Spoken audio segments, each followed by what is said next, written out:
Agora, vejam que a unidade de beneficiamento só vai fazer industrialização, tá? Então, a grande diferença é que no frigorífico a gente tem instalações de frio e tem atividade de abate.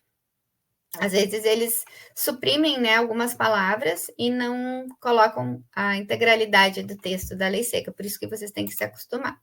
Mas vejam que a batedora frigorífica, na própria composição da descrição, a gente já tem elementos, né, para ter a referência ali, por exemplo, do frio industrial. E na própria descrição de unidade de beneficiamento de carne para produtos carnes, eu estou observando pela descrição beneficiamento, que é uma atividade de industrialização. Então, fica também intuitivo e autoexplicativo. Aqui, pessoal, o barco fábrica é importante vocês gravarem, tá? O barco fábrica ele vai ter que ter uma instalação como se fosse uma instalação equivalente a uma unidade de beneficiamento de pescada em terra. A mesma estrutura, os mesmos requisitos sanitários, só que a diferença é que é uma embarcação, tá? Mas as condições higiênico-sanitárias são as mesmas. Portanto, se a gente está falando de uma proteína muito perecível, tem que ter instalação de frio industrial compatível, tá? E o detalhe é que desde 2020, então, pode ser feita a sangria e evisceração das grandes espécies, tá? Nessas embarcações apropriadas. Então, aqui tem uma fotinho mostrando, existe toda uma estrutura de frio, né, na parte inferior do barco, para poder acondicionar e manter o frescor desses pescados. O abatedor frigorífico de pescado, vocês já sabem, é só para abate de anfíbios e répteis, tá? E as demais etapas, obviamente, vai poder realizar. Unidade de beneficiamento de pescado, vocês sabem, é a unidade que vai realizar abate de peixe e processamento de outros, tá? Derivados de pescado. E temos uma classificação específica para a estação depuradora de molusco bivalve, que é exatamente o estabelecimento destinado ao processamento exclusivamente de molusco bivalve, que vai depender também da existência de um tanque de depuração para justamente filtrar a questão das toxinas que podem estar retidas, tá? Nos moluscos bivalves.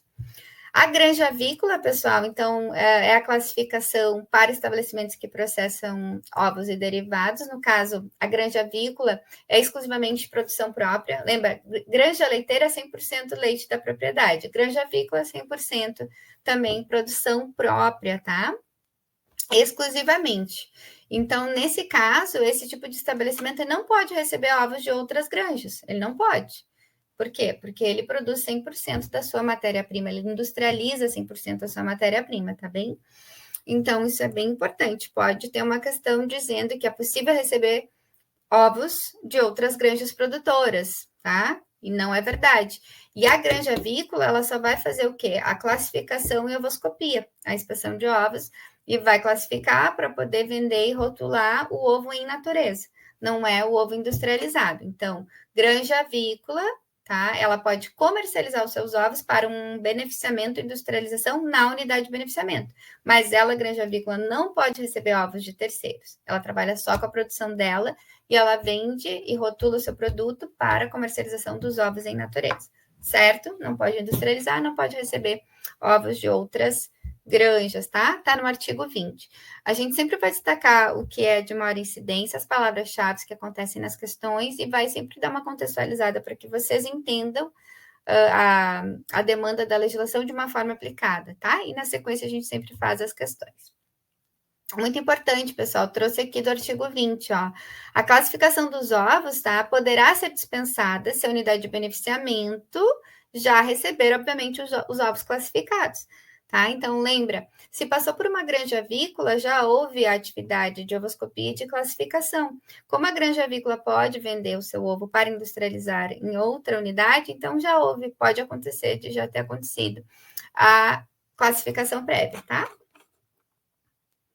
Importante também, pessoal, na unidade de beneficiamento, a gente pode ter o beneficiamento, desculpa a redundância, na unidade de beneficiamento, a gente pode ter industrialização, ou seja, para eu fazer, por exemplo, a conserva de ovos de codorna, eu preciso ter toda uma infraestrutura de requisitos específicos para esse atendimento, tá?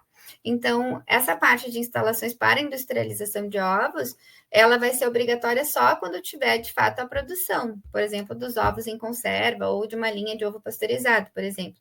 Aí vai ter que ter a necessidade de um projeto compatível para essas linhas de produção. Caso não tenha, obviamente, a gente não precisa ter, parece óbvio, né? as instalações para essa finalidade, porque vocês têm que lembrar o seguinte: a gente vai chamar de unidade de beneficiamento de ovos também um local que seria antigamente chamado de entreposto, que vai coletar ovos em natureza de diferentes produtores, porque a granja é só processamento de 100% ovo próprio, tá? Daquela propriedade. E a unidade de beneficiamento pode coletar ovos de diferentes granjas, ou pode industrializar esse ovo em natureza, fazendo ovo pasteurizado ou fazendo ovo em conserva, beleza? Isso que está descrito no artigo 20. Sobre leite e derivados, pessoal, dos estabelecimentos, o que a gente tem, né? Já falamos ali, nós temos 4 classificações possíveis, eu destaco aqui para vocês os principais aspectos, tá? O que a banca gosta de confundir, misturando as classificações. Então, a gente tem a granja leiteira, vai ser o estabelecimento destinado à produção, ao pré-beneficiamento, ao beneficiamento, envase, acondicionamento, rotulagem, armazenagem até a expedição, tá? Do leite para consumo humano. Então, aquilo que eu falei. Vejam, o leite é exclusivamente obtido da sua produção. Assim como a gente viu na granja avícola, aparece aqui na granja leiteira. É 100% matéria-prima própria, tem que ser beneficiado e pré-beneficiado, né? Todo leite precisa ser filtrado, né, pessoal? Filtrado para poder ser beneficiado, industrializado. Então, tudo isso acontece na propriedade rural.